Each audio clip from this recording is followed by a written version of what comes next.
My most favorite thing about Samurai Shodown 2019 has to be Ukiyo's dead. Fatality.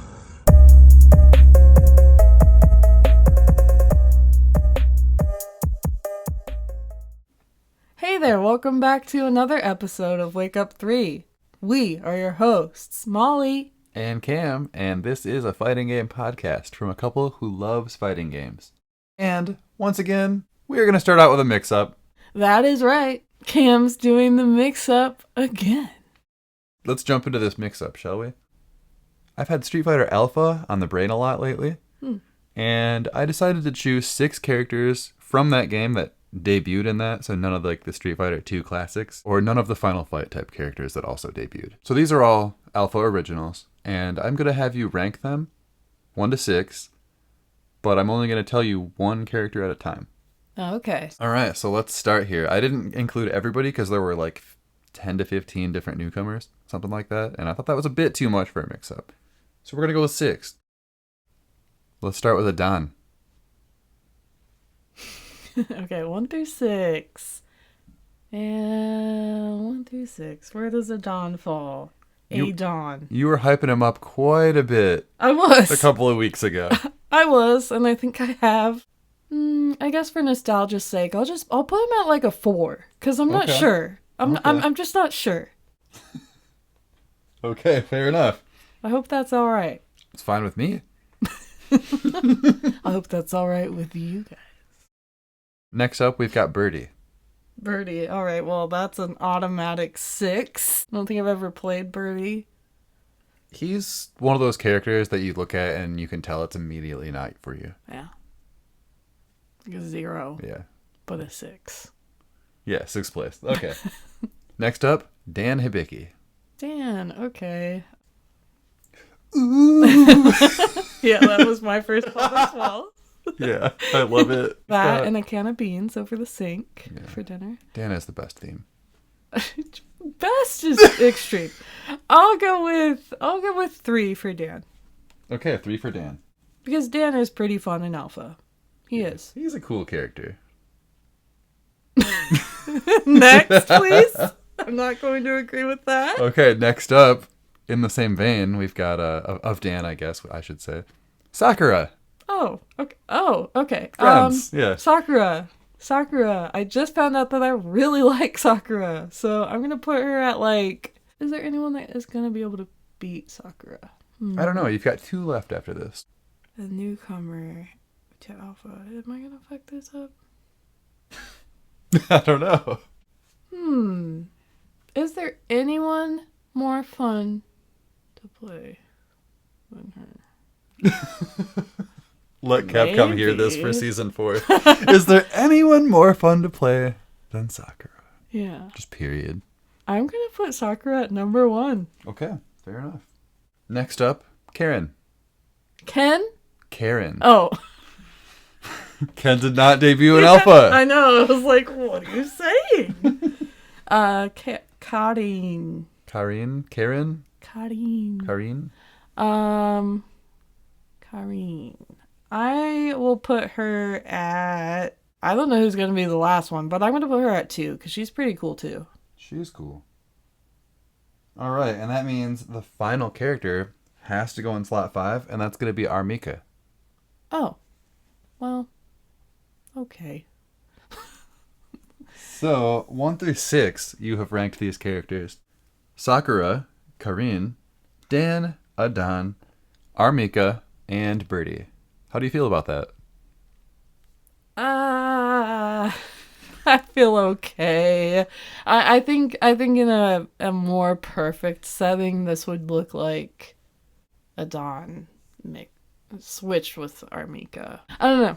But yeah, I think it's mostly okay. It's RMika isn't my favorite grappler. But I also haven't played her a ton, you know? Right, I think right. I've only played her in Alpha, so... Yeah, because she's only ever shown up in 5 aside from that, and that's one that you haven't played just yet. So Yeah. We'll get to 5 eventually. 5 looks really ugly. We'll get to it eventually. Yeah, I've played a little bit of 5, and you thought it looked terrible back in the day whenever I would be playing it to prep for Street Fighter 6, basically. Yeah. You'd be like, this game looks dumb. Why are you playing this guy whenever I'm playing Dan? I guess I'm glad that Street Fighter 6 ended up looking the way that it looks, because 5 was not selling it for me. Yeah, that wasn't exactly... But I was also very much on the hate train still. I guess not hate... Well, yeah. Yeah, it was a hate train. Yeah. It was like a blind hate train. Like, I don't even want to look at Street Fighter. Things have changed. No, I want to look at Street Fighter. No, I want to look at all the Street Fighter. Give me Street Show Fighter me 1. more. Show me everything. Show me all 4 of Ken's toes. Oh my god. Here I am trying to make a Seth reference, and you're going back to Oh god. Street Fighter 1 sorry Ken. about that. That's okay. You did say Street Fighter 1. I did. You whispered it. Yeah, I did. The forbidden Street Fighter. And that being said, I think you passed the mix-up. Did I? Were there any spots where you were like, you're gonna hate that? Not really, no. I thought, I think RMika was probably the one that I considered like, well, I don't know. You might be a little unhappy with it, but this is the final character, so they're going to be stuck wherever, wherever they end up. That's right. Well, cool. Thanks for putting me through a bit more of the mix this time. Definitely. I'm pretty confident with that selection. And yeah, I guess that can roll us right into the news, which is very much trailer focused this time around because we've got the Ken from Street Fighter City of the Wolves trailer. Let's start with Ken from Street Fighter. Yeah. He is joining City of the Wolves this summer. He is going to be playable at EVO, we know that, and I'm assuming we'll know when he releases soon enough. But let's talk about the trailer a little bit. First thing I want to say is he is getting 2 costumes, his default Street Fighter 6 with the jacket and his classic red gi, which is kind of cool because aside from Terry, he's going to be the first other character that gets a new outfit. Yeah, that's right. That's kind of a big deal. I hope that we see more new outfits down the road or classic outfits. For Ken? For everybody, anybody really. Hopefully we get more soon. What did you think of his gameplay? Because it's kind of scary. Yeah, and it definitely is. We talked about before that we were really curious to see how the Street Fighter 6, specifically Street Fighter 6 Ken transfers over to City of the Wolves, and it looks great. Definitely. I said to Cam when I first saw this trailer, like, they did really good on Ken. SNK really nailed this. I think they've got the same voice actor that portrays Ken in SF6, so that's really cool too. I like his voice lines. Yeah, yeah. He seems to talk more in City than he does in Street Fighter almost. I feel like we've already heard a ton of dialogue from him in this 2-minute trailer that they gave us. Mm-hmm. But yeah, gameplay-wise, it looks really good. I feel like if you're already enjoying Ken, specifically in Street Fighter 6, this is going to be good for you. Yeah. Different mechanics to work with, of course. Crazy looking stuff. Crazy Some looking air combos. tatsu. Yeah, if you've ever wanted to, if you've ever played Street Fighter 6 Ken and thought to myself, this is good, but I wish I could Shoryuken into air tatsu into what is essentially drive impact in the air, then I've got good news for you because you can do all of that in City of the Wolves. Yeah. Yes, that's a good one. I think a big deal for people was the fact that Ken has a very noticeable beard in his city design. Yeah, some people are saying he's hot. So I guess if beards are your thing, Ken has a full-on beard in City. They did not show any of his break moves, so that's got people wondering and itching for Evo to see more. I do want to say, I mean, this isn't confirmed, but I think that Ken is going to be one of those characters that does not have break moves. Oh. Just because he's a Street Fighter character.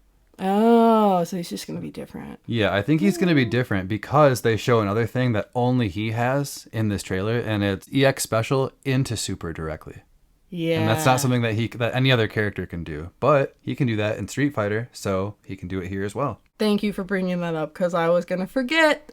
But yeah, that's the nugget there in the Ken trailer, is that Ken might be different. Ken might be a whole new way to play City of the Wolves. I kind of love that. I love when characters are so fundamentally different from one another in a game that it just makes the whole game feel more unique and diverse. I'm looking forward to seeing more Ken, and I think he looks really good. Yeah, I think you'll be playing him soon in the future. I think so too. Moving on to another character that I could also see you playing, Sagat. He's huge. He looks so big. Yeah, he's an entire head taller than Marisa, who kind of looks small compared to him. I think he looks good, and I think the nature of his gameplay with the really long reach on the normals, I think that's something that suits you pretty well. Mm-hmm. So I could see you playing him. I guess we'll see. But I think he's looking real good. He's got the high shots, the low shots. His new move is basically Jinrai, where he can do a series of kicks into like 4 different follow-ups. So he's once again getting new moves. And he comes out very soon. He comes out the week after EVO, August 6th. So he'll be on top of us before we know it. Yeah, throwing that big log, I guess. Yeah. He also has something that stood out to me immediately, because I'm always kind of thinking about projectiles and how to deal with them, and Sagat has a way to deal with them. Ooh. He just jumps right over it. Yep. With his knees. Yeah, that tiger knee. I wonder if that's going to be all 3 levels of it, or if that's just going to be like heavy specific. I don't know, but we'll see, because, I don't know, as long as you have the ability, that's good enough for me, and you're massive. And bonus, the stage is good. It's his classic. It's where he's from. It's his village. Got the giant Buddha in the fog. And best of all, you've got victorious Kitty all the time in the background. That's right. It's just pacing around, watching you fight. Finally, the final trailer that has been absolutely fed to us recently was the Mortal Kombat 2 movie trailer. Yes. And it was a red band trailer, because of course this movie's going to be rated R with all the fatalities and all that. I think a couple of things that stood out to me most was the Cybot pull at the end. Oh yeah. And the new Cybot reveal in the Nether Realm. And then Bald Jade. Yeah. Stood out to me, because I was just kind of like, what the fuck is that? Everybody's online saying like, OMG, they ate by making Jade bald? And I'm just thinking like, really? Because Jade's never been bald. She's never been bald. Or even close. Apparently this actress has often been bald in her roles, and it's just like potentially one of her contract pieces. That's what people are assuming, because she's bald in almost everything she shows up in. I feel like that, if that's the case, that's the only way that I'm like, okay, fine. At the same time, I don't care personally, because Jade is one of my least favorite Mortal Kombat characters, and I don't care what they do to her. Okay, but I think we can still kind of step back regardless of how you feel about playing Jade or anything about the character, and just note that, this really does not fit Jade as a character. I saw Todd Garner had commented on something. Oh, yeah? On a comment that was like, why is Jade bald? Basically, somebody asking. And he said something about, all will be revealed during the movie. So it sounds to me like lore reasons. Not sure what that would be, but...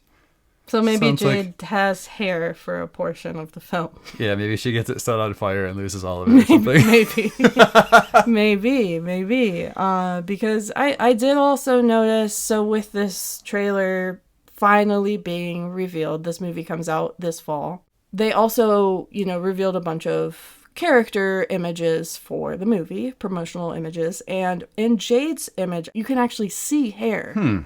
A tiny bit of tuft by her ear. So, yeah, maybe there will be some kind of Jade transformation in the movie, and that was meant to kind of get people talking. Probably, yeah. You're right. We've never seen bald Jade before. This is new and weird. What's going on? Yeah. So I guess, we'll just pump the brakes there and see what that's all about. Despite kind of just being like an okay trailer, in my opinion, it was still fun. It still kind of got me a little bit, revived in the MK spirit, because I've been feeling not for it so much these days. Pretty much on the not outside. Not about it. I would agree. I do want to point out my favorite part of the trailer, Baraka. When he showed up, I was pretty happy about that, actually. I like the way he looks, and we got to see him do the blade spark thing, which I never thought he would be doing blade projectiles in one of the movies, but it's cool. It looks good. But moving out of Hollywood and back to the couch at home, we'll check in with our own personal fighting game journeys now. So Cam, what have you been playing recently? Or since we last spoke, I guess. Well, we've been playing a lot of Street Fighter Alpha lately. Alpha 3 specifically. Mm-hmm. And that's just kind of, I kind of just had a hankering for it, I guess you could say. Probably the first time I've ever said hankering on the podcast, but there it is twice. Yeah, we've been playing a lot of Alpha lately. Just kind of out of nowhere. I've just been feeling it, and it feels good. It's just a really good feeling game to play, and I've been experimenting with characters that I wouldn't normally be all that into. Like Karin, specifically. Karin? Yeah, we already went through that in the mix-up too. But Yeah, I don't know. I guess say it however it comes out. I'm just going to go with Karin because I've never heard someone else say it out loud before. Right. But I've been playing her a lot lately, and she's extremely fun. I tried picking her up in the past a couple of times here and there when we would play, and I just never really got it, never understood it. But this time it clicked pretty much instantly. I think I even said as we started the fight, I don't know why I picked her. I just kind of want to see what's so cool about her. Something like that. And then 5 seconds in, I'm like, oh, holy shit, she's got Rekka moves. And then I was just all for it from then on. And I was having fun. So I kind of honestly hope that she comes back. She's my standout of that game at the moment. What about you? Yeah. You picked up somebody new recently as well. I did. I also have a new standout from Alpha because... And also, I was really confused when I came back to Alpha because Yes. I used to like Adon a lot. Yeah. And when I played him recently in Alpha, I did not see it.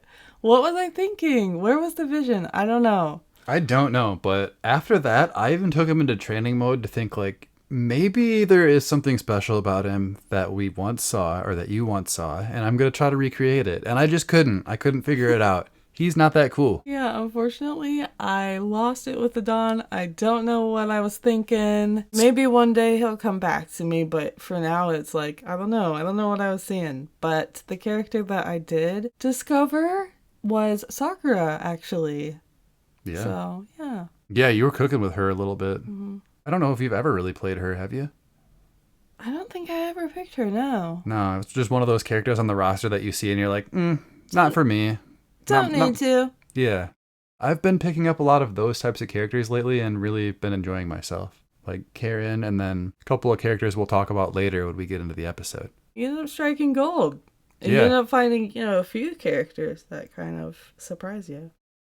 If Adon ever does come back, I hope it's in Street Fighter. Well, I guess obviously Street Fighter 6, but I guess if Adon ever does come back, I hope that we get some juicy nugget about how he's been following Sagat around for the last 6 years or however long it's been.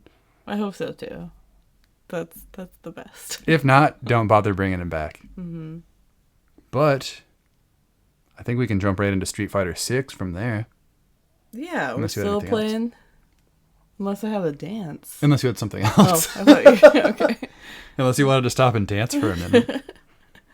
Yeah, Street Fighter 6. We're still playing that, of course. Still running the first to 10s, usually. Most of the time we do run first to 10s, and they go either way. But I feel like since I had been kind of training you a bunch, and you've been on only Elena, and I've been swapping between 5 different characters, I think that's been hampering my abilities a little bit. And I think you're looking good. You've been obviously improving quite a bit playing only one character, but I think I'm hurting myself by playing 6 different people trying to test you. So I've decided to commit to just one. And it was a character that I haven't played in over a year. I actually haven't played this character at all since Akuma came out. It's Juri. It's Juri. Juri's back. I've been wanting to, in the back of my head, I've always kind of known, I'm going to come back to Juri someday. But I've been on the DJ train, and Akuma, and Mai, and DJ, and Jamie, and DJ. Yeah, no, I know. I always go back to DJ, but I've also always had that thought in just the very back of my mind, I'm going to go back to this little freak-ass gremlin character that I liked at the beginning of the game. And I've finally done it, and... You're locking in. I'm locking in. And it's going okay. I've taken a few of our first I attempts, think it's but going more than okay. you think so? Yeah. Don't undersell it. Okay. I mean, honestly, from my perspective, as playing against your jury previously for many, many months, you know, Yeah. I'm definitely seeing things that I've never seen you do before as jury. So I think that's very exciting, you know. Yeah. Before I never really locked in on the Fuha stocks. I kind of Yeah. just treated them as like secondary, but I'm really trying to lock in on those and use them as a deeper part of my gameplay at this point. And I think that's helping me. And it's also a lot more fun to kind of keep that pressure going. Like I always want to keep a floor projectile before you jump back up from your wake up or whatever, you know? Right. Little things like that to keep you guessing. And yeah, I think so far it's going okay. Yeah, I think you've definitely established like a few new things in your gameplay, and you're schooling me in all the things of like, oh, if I EX dive kick, then you know, Oh yeah. anything I do is safe. Yeah, I'll just like say it like like I'll just like do it, punish you with something because you don't know of that, and then I'll just say it out loud. Little things like that. Yeah. I do think my jury play is going to improve significantly over the next couple of weeks, though, before the next episode, because Rooflemonger just dropped like an hour and a half long jury guide specifically for me. So I am very much looking forward to studying that over the next couple of days and seeing what I can get out of it. How did he know? Right, yeah. How did he know that I've been looking for a jury guide from beginner all the way to advanced? Yeah, I want it all. I got to figure out more tech. Yeah, you've been studying, and now all of a sudden you've got brand new material. So that's great. Yeah, definitely. Yeah, for me, Elena, the journey continues, and I don't know if I really have any updates with like playing her, but still having fun. I feel like your level 1 usage has been a little better lately. You're not throwing it out on its own, just getting beat up for it. I feel like Elena's level 1 parameters are so gosh darn volatile that They really are. you, honestly, the moment you start playing her, you have to tighten that up ASAP. Oh, yeah. Or else you're going to be very upset. And it's weird because I feel like on startup, it's like kind of trash. Like it's slow. If I'm grounded and you start doing it, a lot of the time I can just mash out a poke and beat your level 1. Yeah. But if I'm in the air and I fall for like half a second or a second even, you're still going to catch me, which I think is crazy because I've seen a lot of supers that will not catch in the air that well. Right. But I think Elena as a character is kind of built more for catching people in the air in general. Oh yeah, got those long legs, Yeah. long reach. I'm gonna be maybe a bit crazy here and say though one thing about Elena right now, and it's buff rhino horn. Okay, I've got nothing to say to that. It should be just a little bit better. Moving on to one final game that we've been playing, right? Or Right. did you have anything else? I think that's it. Yeah, we've been playing one other game for the last couple of weeks. A whole lot more. We've kind of dove in head first into this one. Samurai Shodown 2019. And we're about to talk about it a whole lot, so let's just jump right in. Let's do. This game was released June 25th, 2019. And it's been out for just over 6 years now. So why are we covering it now? Well, a couple reasons. One, we love Samsho in this house. Two, SNK has a $250,000 prize pool right now for SWC SNK World Championship. For this game specifically. Right, for this game specifically for Samsho 2019. And three, there's a renewed interest in this game right now because of that $250K. So a lot of people are jumping in on this game as we speak. We've been fans of Samsho for a couple of years now, ever since we discovered the classic games when they were released on PlayStation a few years ago. A little more information about the release of this game. It was the first Samsho to be released ever since Samurai Shodown Sen, which came out in 2008. That was an 11-year gap, which sounds like a long time, but that's still not as long as the King of Fighters gap was. Chronologically, it's the second game in the series, following Samurai Shodown 5. There was a full year between the release of this game and when it came out on PC.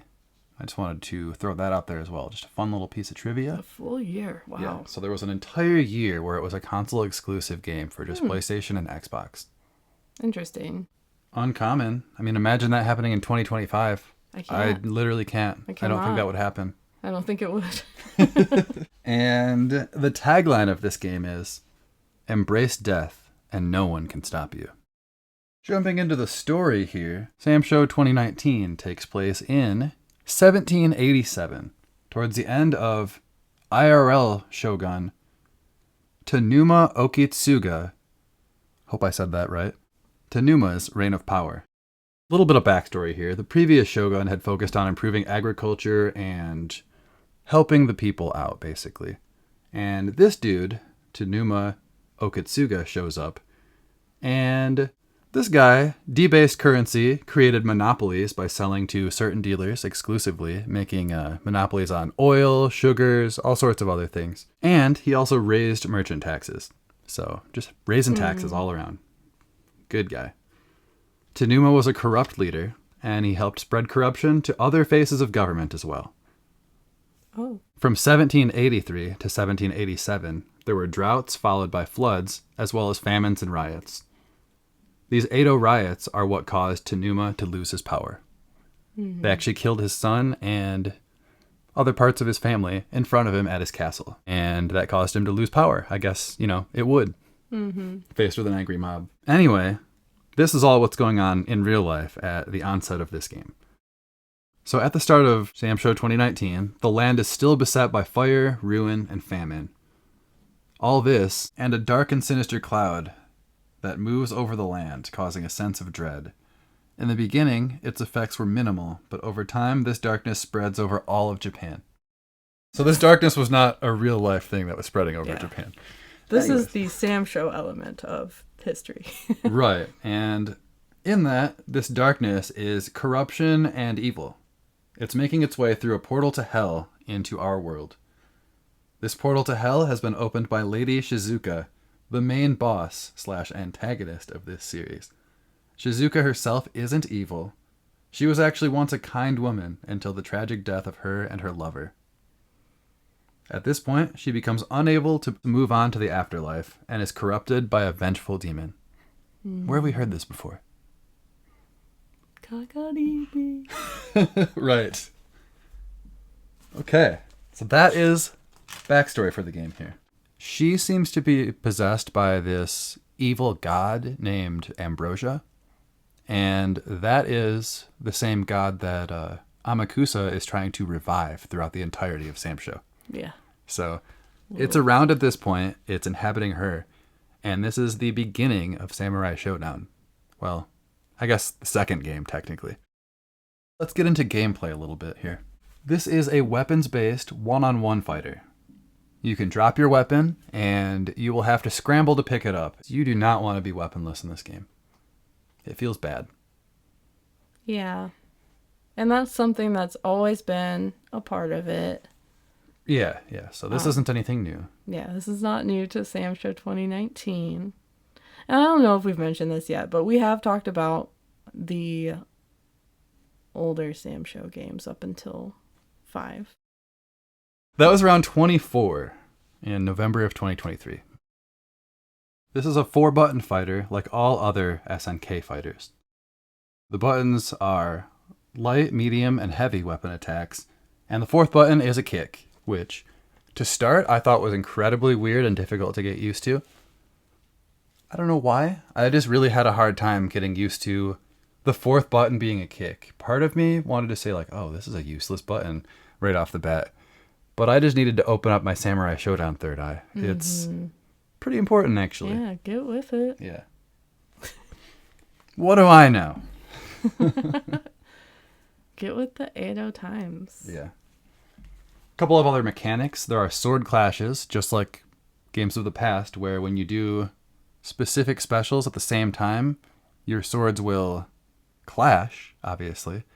And you'll have to mash buttons repeatedly, and whoever mashes fastest first Wins out. wins. Yeah, they win out, and the other person's sword will go flying behind them, and they fall on the ground. So, big favor. It puts you in a huge favorable position if you win. Mm-hmm. There are Just Defense. Sound familiar? City of the Wolves. Which is basically a last-second block that negates chip damage and sets you up to stance break as well. If you choose to. You could also just do nothing, which I often do half the time because I'm just not used to doing a follow-up yet. Is a stance break kind of where they just big react, like, whoa, where it slows down? Yeah, okay. Gotcha. I'm just not used. It's not where they drop their thing, right? Right. Yeah. Okay. That's weapon flipping. Yeah, the weapon flipping is when they drop it. But the stance break, they're like, whoa, and they like throw their hands up in the air for a minute, and then you can follow it up with big damage. Yeah. I typically don't because I'm really slow at reactions in this game so far since I'm not fully used to it yet. I'm constantly like, oh, that was my chance, and then it's too late. Mm-hmm. Anyways. There are dodges and parries, pretty self-explanatory. There's something called the blade catch, which is a parry-like move that can only be done unarmed. So you already have to have lost your weapon, and then you have to do a specific input where you catch their blade with both of your hands and then fling it off to the side or behind them or whatever. Mm-hmm. And then they have to scramble to pick it up, just like what was the other thing called? Weapon flip. Just like weapon flips and sword clashes. Yeah. The blade catch is a element that I was not familiar with for a long time, and I think that's really interesting. It is. Because, you can play the game unarmed, so why not be able to snatch someone's weapon unarmed too? Right. I think that's pretty cool. Yeah. Definitely. It even does kind of like it's like extra special because it kind of zooms right into your character's face when they do it. Like, gotcha. Yeah, it's cool. It's kind of like it's kind of a fuck you move. Mm-hmm. Yeah, I think if anyone landed that in a high stakes tournament, that would be very, very much badass. Yeah. The other person has to automatically disconnect their controller and walk off the stage. Like, oh well, you got me. Get on that. See ya. Get on that tech. Yeah, definitely. Something else it's got is a rage meter. And the rage meter allows for a ton of high damage options, from weapon flips to lightning blade to super specials, which are just what they call super moves in this game. Mm-hmm. How do we feel about playing this game? I think lately I have been getting a little bit more comfortable with it just because we've been going back and forth in this game a lot more frequently. I like the way it feels typically. There's a lot of variety in not only the gameplay and like the specials and stuff that characters can do, but even just movement options. Movement feels extremely varied in this game. Mm-hmm. And I think that feels good. It seems at first glance, it seems like it's kind of a simple game because it's just a 4-button, 3 different types of damage, light, medium, heavy. But there's just a lot more to it once you figure it out. Mm-hmm. I was talking to Cam about this game and playing this game recently because he was kind of expressing a bit of frustration with it. Because when you play Samsho, any Samsho, it doesn't feel like a typical fighting game. And a huge part of that is the risk-reward scenario. The damage that you take is going to vary on how risky you're playing. Because if you're taking huge risks constantly, you're going to be out of there. Yeah. It adds up. Example here. If you get hit by a normal move, let's say it does 10% damage. But if you were to try and swing first and you whiffed, let's say you whiffed a heavy attack, now when they hit your whiffed move, it's going to do 15%, 18%, something like that. It's going to be significantly more. Mm-hmm. So every time you mess up, it's actually bad for you. Yeah. And it feels that way. It feels bad. Sometimes rounds are over very quickly, and I think part of my frustration is I didn't even know why.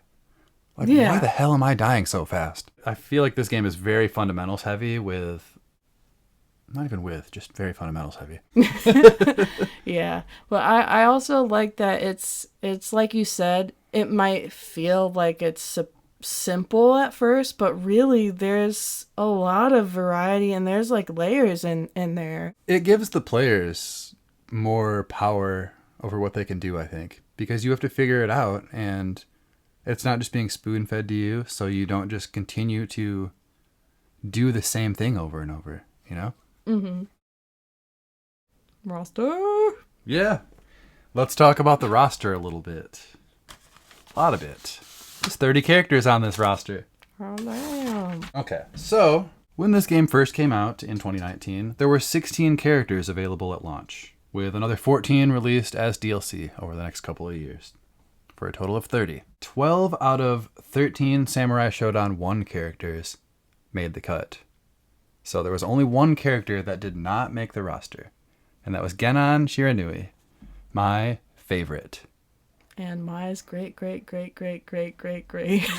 Yes, exactly. His Grandfather. one of mine's like great grandfathers. This weird little gross goblin man that lives in a cave with his beautiful wife. And that's where Mai's genes come from. Yeah. Yep. That is right. So, yes, out of Samurai Shodown 1, we get Haohmaru, Nakororu, Ukyo, Charlotte, Gelford, Jubei, Earthquake, Amakusa, Hanzo, Kiyoshiro, Tam, and Wanfu. How do we feel about those characters specifically? Any of them you wanted to talk about? Because I definitely want to mention Wanfu Okay. before we move on. Well, first off, he's got a gigantic stone pillar that he holds and uses as a weapon. And he can jump up and just throw it down at the ground with explosive force. It actually creates like a nuclear bomb explosion. Mushroom cloud. I like him a lot, but he's not going to be a main. I feel like I've always kind of had a soft spot for this dude ever since I first saw him in a game. Mm-hmm. And I love that you can throw your weapon because it just feels badass. I also want to point out one other thing about him before I move on from him, that he's probably the only character in the game that still feels good when you don't have your weapon in your hands. When you're unarmed, he still feels strong. Yeah, I'm not usually trying to drop my weapons, so I don't really know Right. how that feels for most people. Yeah, it's never good. It's typically just kind of rough. You want to scramble to get it back as fast as you can. But with him, you can chuck your weapon and then just punch the shit out of the other character. It's kind of cool. Ukyo is one of those characters I mentioned from Samsho 1 that made it. I know he's one of your favorites. Yeah, me and China. Yeah. Yeah, we found out recently that China got an exclusive cover for this game, for the box cover, and it's just Ukyo. So, that's fun. Yeah, it was a surprise, honestly. I didn't know what it was going to be. And then it was just Ukyo. Just Ukyo. No Haohmaru to be seen. Just flat and cartoony. Returning from Samurai Shodown 2, just Cham and Genjiro. Just the ones we needed. Yeah, honestly, because I do not need to see Nicotine Caffeine or Krieger. Is that his name? Krieger? I do not need those characters. I like both of these additions, though, Cham and Genjiro. I like Genjiro. Me too. I think last episode I said, I think I have a main for this game, guys. It's Genjiro. And now I hate to say, I don't know if I hate to say it, but I do have to say it. I don't know if he is my main anymore. Because I've been playing a lot more random people this week. And I've found a few other characters that are potentially main-worthy. We'll get there. And I do love Cham. I just want to point that out, even though she doesn't feel good in this game. Moving on, Samurai Shodown 3 returnees. We get Shizumaru, the Umbrella Boy, Rimururu, the little sister of Nakaruru, and fan favorite Basara. Is Basara a fan favorite? I don't know. He is to us. So. Yeah, as far as I know, Ukyo's the fan favorite of the series. Yeah, you're right. Well, he's a fan favorite in my eyes. Basara's a fan favorite in this house, so whether or not that applies globally, fuck it. If Genon didn't exist and was the grandfather of Mai, then Basara would probably be my number one Samsho character. But Genon exists. Rimururu, I do want to point out, she's one of those characters I was talking about for potential mains. She's an ice girl, and at first glance, I had zero interest in her at all. But after playing her just one time, I thought she felt extremely tight. In Samsho 4, we get both of the Kazama brothers, Kazuki and Sogetsu, the Fire and Water Bros. And from Samsho 5, we get Yoshitora and Mina. In 6, we get Iroha. From Samsho 64, we get Shiki. And there are 3 characters who are brand new to the franchise in this game, and they are Yashamaru, Darly Dagger, and Wu Ruxiang.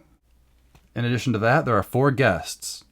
Hibiki from SNK's The Last Blade series, Warden from For Honor, Gongsung Lee from Tencent's Honor of Kings mobile series, and Baiken of Guilty Gear.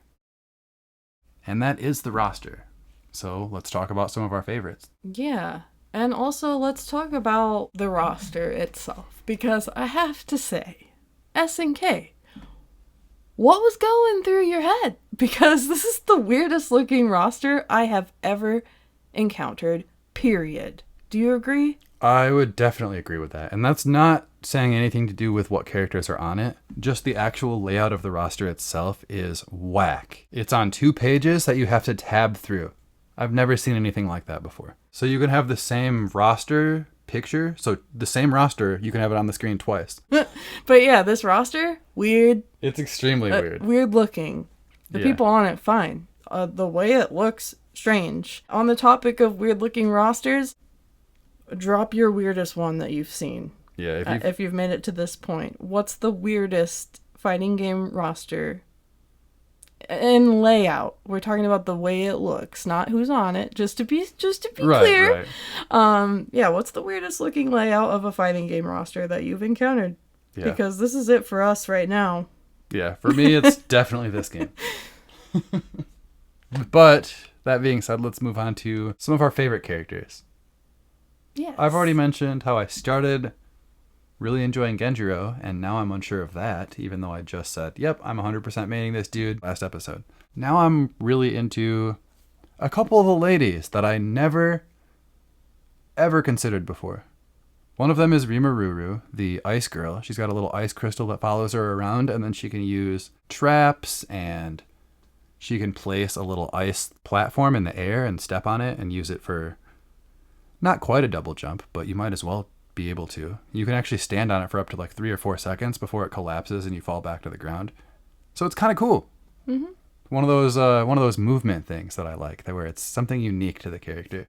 Another character I really like that has something like that, Iroha. She's a maid girl who she's got dashes instead of runs, so it's not my favorite, but she can double jump, and that is my favorite. So that kind of more than makes up for it. As soon as I found out she could double jump, that's all I wanted to do.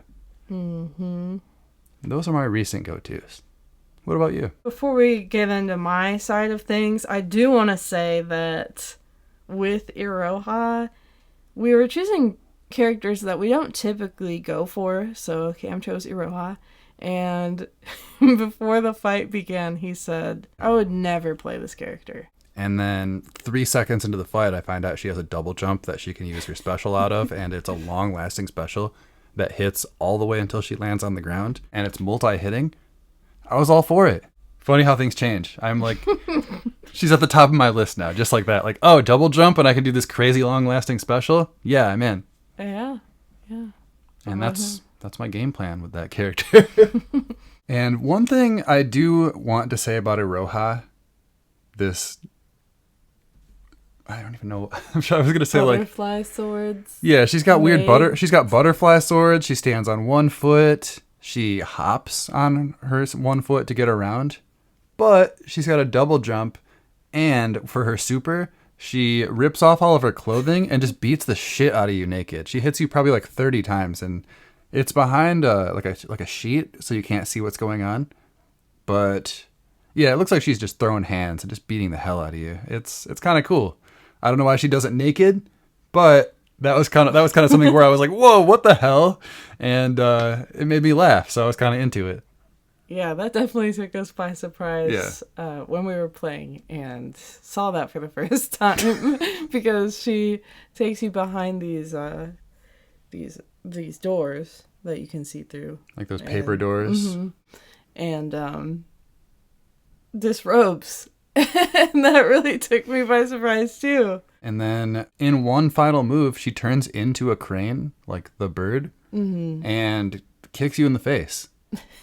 Which I didn't catch. And then, I found out that I think the reason she's naked in this super is because she apparently was supposed to be designed naked originally, but they obviously scrapped that. Yeah, they couldn't figure out a way to make that work when they were moving her around on screen. They kind of ended up using that for the final boss, like naked. Yeah. Yeah, a little bit. Smooth body naked, like Barbie doll naked. Glowing, translucent person. Yeah. Yeah. Yeah, so she was meant to first be naked, I guess, and that's why she gets that in her super. And also the crane thing. All the meaning behind her design. It's just another feather in Samsho's cap because they do it again and again with all these characters that have these rich, like, backgrounds and concepts. And yeah. Iroha's a crane. So yeah, she's a crane that has taken a human form, and she has a master, and she doesn't like to be seen as a crane by her master, and it's a whole thing. Yeah, and now Cam plays her, so get used to hearing about her. Yeah, I play the naked maid. And moving on. Characters that I've been enjoying in this game. Obviously, I already mentioned Ukyo. He's basically my main because I've liked Ukyo this whole time, ever since discovering Samsho. The ailing swordsman is just so funny to me. Everything he does, he just follows it up with coughing. And I feel like it's kind of like my identity when playing a fighting game that like I should be able to laugh at my character a little bit. Yeah, I think so. I don't know. Like, you want to be entertained by the person that you're going to put hundreds of hours into the game with. So yeah, I like Ukyo, and I also like playing Amakusa. Yeah, of course. You're big into those magic users. Mm-hmm. Yeah, I have liked Amakusa for a long time as well, and he is still fun in this game, so I still like him. And I also kind of just said fuck it and went back to Basara because Basara is supposed to be like bottom tier in this game. I don't think I've seen anyone compete with Basara. He's in a tier of his own as far as being bad, supposedly. But I said fuck it because you know what? Like, it's really just about who you like. You can still make it work. Definitely. There is something called passion. Definitely. There's also something called being degenerate as fuck. And I think you can do that with Everything's Basara. viable. I think you can do that as Basara. I really do. And you've been making it work. Sorry to just jump in and take over, but... It's fine. Yeah, I think... Try to hype you up a little bit, but I think you've been making Basara work. You've been making him look good. I have. I've been winning as Basara. Yeah, like... What's the deal? I picked, who was it? I picked Baiken, actually, when you were Basara, because Baiken, the Guilty Gear character, is one that I have never understood in this game. We've never played Guilty Gear, and I thought maybe it's just that. Maybe it's, I don't know how Guilty Gear works. So when I saw that you picked Basara, I decided I'm going to try her out again, because he's the worst character on the roster, and that means I'm going to have a chance. No, not so much. I got my ass beat by her, and I still didn't figure out any of her moves. I don't understand this character, and once again, going back to the tier lists, everybody seems to put her in first place, like the number one character. I don't get it at all. Yeah, that's definitely a theme I've noticed, is that you hear Samsho 2019, then you hear the words bike and broken. Yeah. But we've both tried her. My thoughts on her, without fully understanding what the deal is, because I'm assuming there must be something that we're missing, but my understanding is she's good, but to me boring. It's like, I could win with her, I think, but I don't have fun. Yeah, fair enough. Is she supposed to be fun? Guilty Gear players, is Baiken supposed to be fun? Let us know, because we don't see it. We're not seeing it. Yeah. We're not feeling it. Definitely not feeling it. Sell me on Baiken. Tell me what's going on. She's one of the last characters I would pick to play on this roster. She's like bottom 5 for me. And damn. Yeah, tier list wise, she's like top 1 apparently. Right. But I just have no interest, and I've tried to make it work because I feel like from a character design standpoint, she looks cool. She's visually really interesting. She's got the cuts all over the face, the scars, whatever. She's got one arm, and then she has like a trick weapon thing that comes off of that nub. It's like a grappling hook or something. Yeah. It's cool. It's a cool design. But I don't get the gameplay at all. No. No, I really don't. It seems like every time I see someone expressing interest in learning Samsho 2019, they're quickly told to just pick Biken. But why? Yeah, why? I don't know. I don't get it. There are 25 other characters I would pick before her at this point. Yes, yes, yes. Prove me wrong. Tell me what I'm missing. Is there anyone on this roster besides Biken that you just feel like, why? Another Why are they here? one that I straight up do not understand in the slightest is Hibiki, Oh, the Last Blade guest character. I don't get her either. I think she's a character that I could win with, unlike Biken. I can't even win with her. But she's a character that I could definitely win with, but she's so boring to me. I don't get her either. I think I would fall asleep during the fight. Yeah, I don't get her, and she doesn't appeal to me because she's very basic looking. Yeah. Also, I did, just for fun, just for the heck of it, I did choose Haohmaru to play recently, and he sucks. Yeah. So, I guess if you just want to do his DP move and fire tornado all day, have fun, but I mean, yeah, he's the Ryu of this game. he would be someone that I would never be able to main. No. So it's interesting that he's the face of the game. Yeah. He doesn't even feel good to me. I think he's got like heavy hits, so he's powerful, and that's really it. Like, I don't see anything else cool from him. He doesn't have any sort of style. Just bum style. Yeah, just another bum. Yeah, somehow they always end up being the main character. Yeah. I know before I had said, before as in like recently since we've been playing Samsho 2019, that I liked Ukyo, Genjiro, and Gongsun Lee were my picks. But yeah, that has changed a little bit. I got swayed by the Basara tier knowledge. And he also, yeah, like Basara, if you play him in older games, when you first play him in 2019, he doesn't feel good compared to what you knew, compared to what you had before. But honestly, if you love the character, make it work. That's my message in this episode, because I went along just believing that and not trying Basara again, but I like Basara, and I made it work. Yeah, fair enough. I mean, he is a really cool character, and he's still portrayed well in this game. It's just, yeah, compared to some of his past entries, he doesn't feel good. A lot of his moves just feel really slow and punishable. But that just means you gotta be more careful. Yeah, that's a huge part of Samsho in general. Right, so it's just another thing that you have to stay on top of. Yeah. The weight and the absence of weight are very important. Yes. Are you saying that because his jump feels terrible?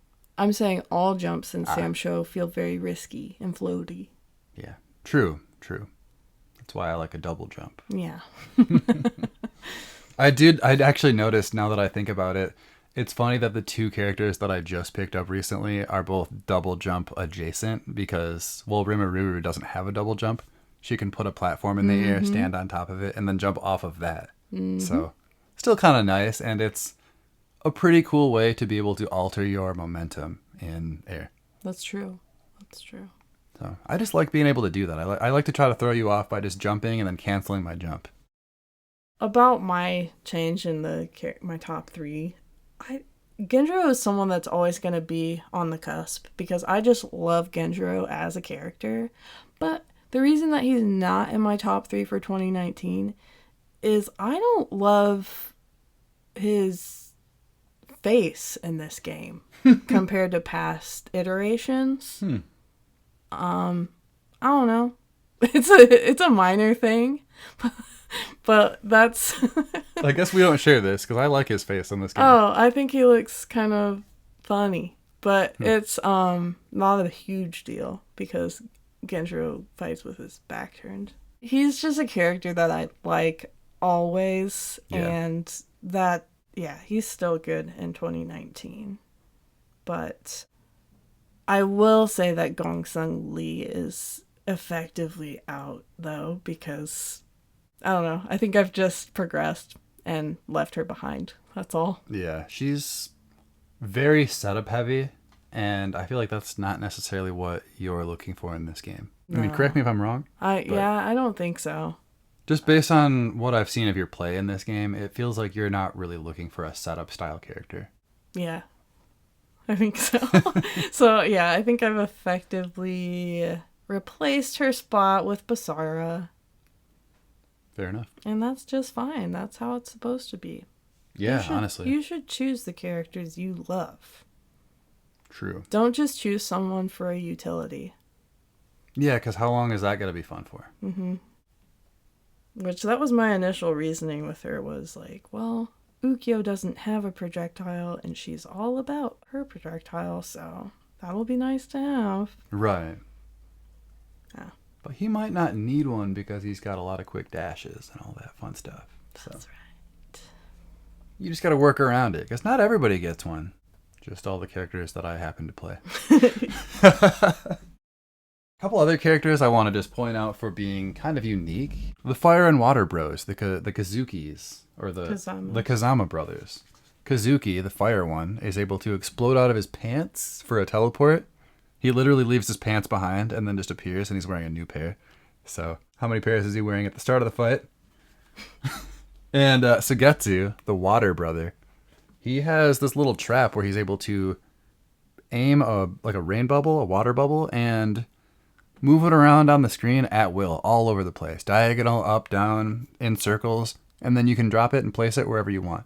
It only lasts for a few seconds, so it's not permanent, but I think that's a really cool utility. I just want to say about this water brother, just to recap some of our personal matches, we did Cam Sogetsu versus me as Nakoruru. And when I tell you, this man was trying to send water bubbles after my bird in flight. Yeah, I was just trying to kill your bird instead of trying to hit you. Like, can I hit this little bird partner? Mama Haha doesn't have a hurt box. It's true. She can be used as a weapon, but you cannot harm her. That's right. I mean, that's good. You don't want to harm. You don't want to hurt the animals in this game. No. That's not what they're there for. They're there to watch. Yeah. And there's a lot of animals in Samsho. There are. We've got Gelford the dog, Poppy. We've got the bird, Mama Haha. We've got Genjiro's frog. Mm-hmm. Am I missing any in this particular game? We've got Kiyoshiro's giant frog. Yeah, I was gonna say that big old cursed toad. Massive, awful toad that puts you in his mouth. That thing is disgusting. If you want to see like a gross special move, that's the one. Yeah. And it lasts a while. It does. Does a toad need to eat me for that long? Really? Apparently it does. Would you count Chample as an animal? Oh, God. Mina. Let's talk about Mina for a minute, because this is a character we just bought today. For 89 cents? Yeah. This game right now, it's actually on sale for like 85% off or 89% off, something like that. It's super cheap. Normally each character is like $6, and she was the one character that we were missing. Mm-hmm. I don't know why. We just never got her for some reason. But we have her now because she was hella cheap. And let's talk about her a little bit, because today was the first time either of us had ever played her other than Samsho 5. Mm-hmm. She's like purely an archer. She's got... The only specials I could figure out were the ones where you would hold your arrow and then fire it later. Yeah. Or... do kind of an evasive move where you would like backflip or front flip to get over the top of somebody or something. Mm-hmm. That's really all I could figure out. I don't know if she had any trick arrows or anything like that. But I don't think the character's for me, because she was pure zoning with not enough gimmick to make it last long term for me. Right. And we did only, this was just a tryout. Nothing too in depth with her. But my takeaway was that for including her in 2019, I thought, this character could/did feel a little one-dimensional in her appearance, but I was kind of surprised in 2019 at all of the things that she can do. Despite just being an archer, you can hold the arrow for kind of a long time. Yeah. It kind of becomes a guessing game for your opponent of when are you going to shoot this and what direction are you going to end up doing it, because you can hold this arrow from standing and then end up doing a low shot, doing a angled high shot, anti-air shot, doing a straightforward, or you can actually cancel out of your stance, jump up in the air, and fire from the air. Yeah, crazy. It's actually a lot. I was actually pleasantly surprised with the way that Mina was done in this iteration, because I really didn't expect, more than what she already was. Right, and granted, I don't know everything about her in 5, but I still felt like this was a good showing of Mina. Yeah, and Chample. Yeah, I don't mean to shit on her or anything like that. I just don't think that she's my playstyle necessarily. Right. But yeah, let's talk about Chample a little bit. This weird little, we thought it was a baby initially. It's like a not. weird cat creature thing that's actually a beast, but she doesn't know that. It's a long story, but it is. It's this cute little 1 foot tall baby thing that follows her around, and it's kind of like her friend/mascot. Yeah, we love all the weird little creatures and animals and all that in this game. It kind of shows up and just cheers her on during the fight. It's nice. It's nice. It's nice to have a little cheerleader at your side. And apparently it will cry if she loses. So don't lose. Don't lose. I think probably my most favorite thing about Samurai Shodown 2019 has to be Ukyo's dead stare. Just his dead eyes. Yeah.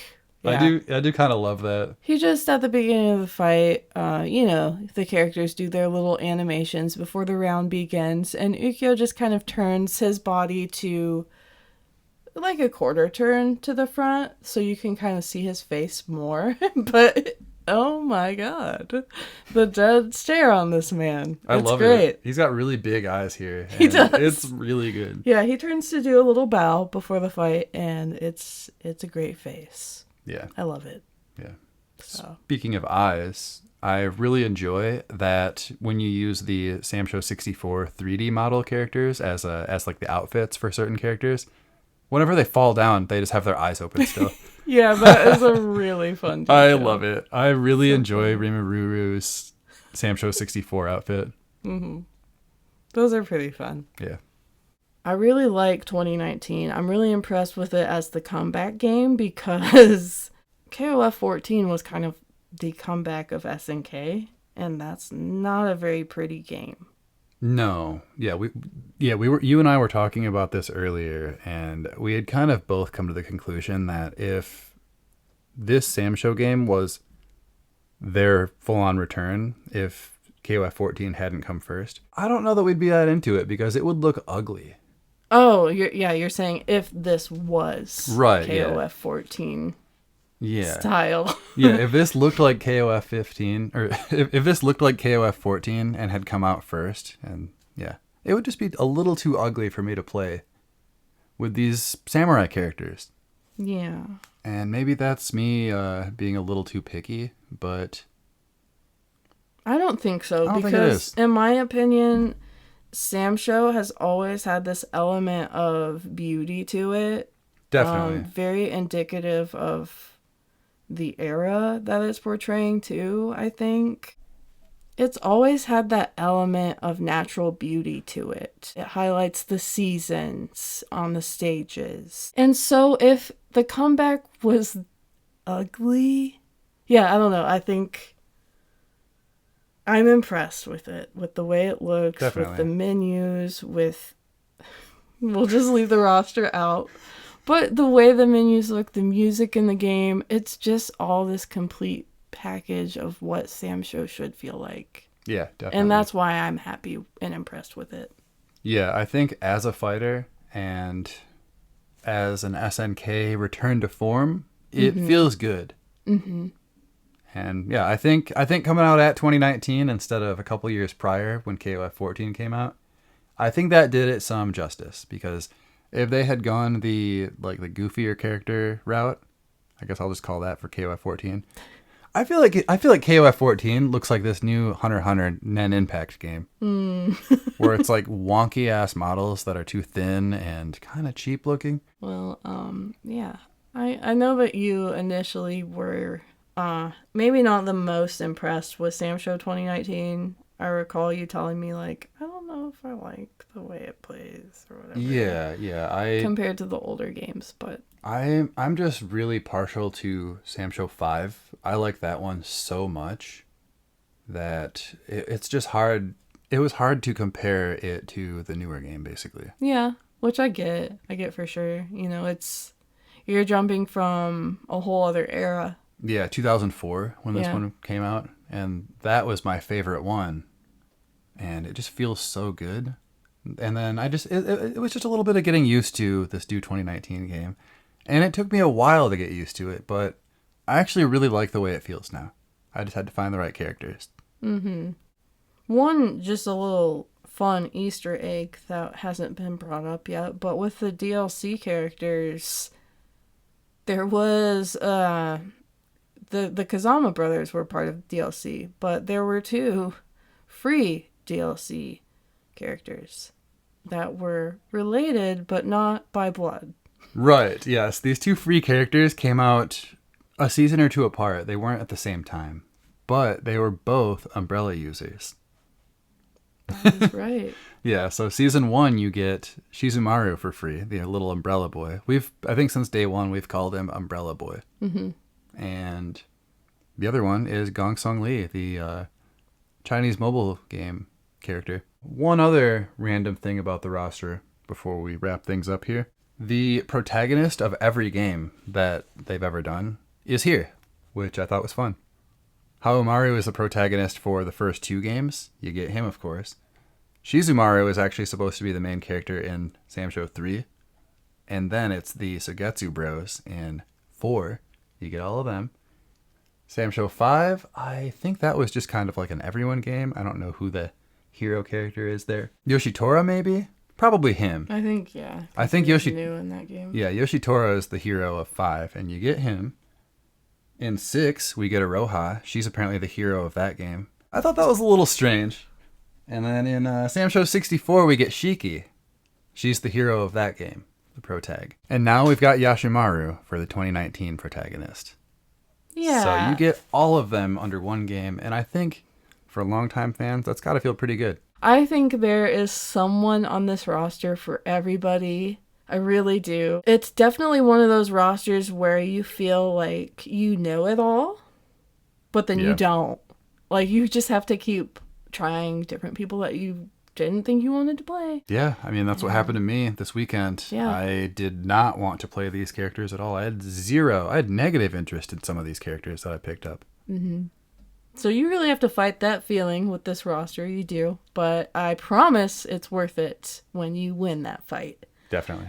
So try this game out. Let us know what you think. If you love this game, tell us why. Because we like to talk to people that love Samsho. And I think that's it, right? I think that's it. It's on sale right now. So if you see it on sale, then you got it. And if it's not, then you missed it. Yeah, it's super cheap, and it is definitely worth it. It's worth every penny. Play Samsho. Let us know who you main. By next episode, maybe I'll be maining someone else. Yeah, next time we talk, we'll let you know who we're playing, in case that changes. Yeah. No promises. Thank you for joining us on another episode of Wake Up 3. You can follow the podcast at wakeupthreefgc on Twitter. And you can follow me at bigruckonline on Twitter. Molly, where can they find you? You can find me on Twitter at kahnkut. That's KAHNKUT. This is Wake Up 3, signing off. Bye.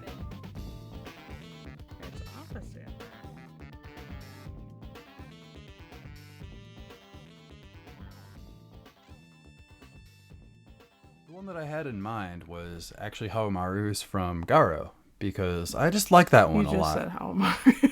Fuck me.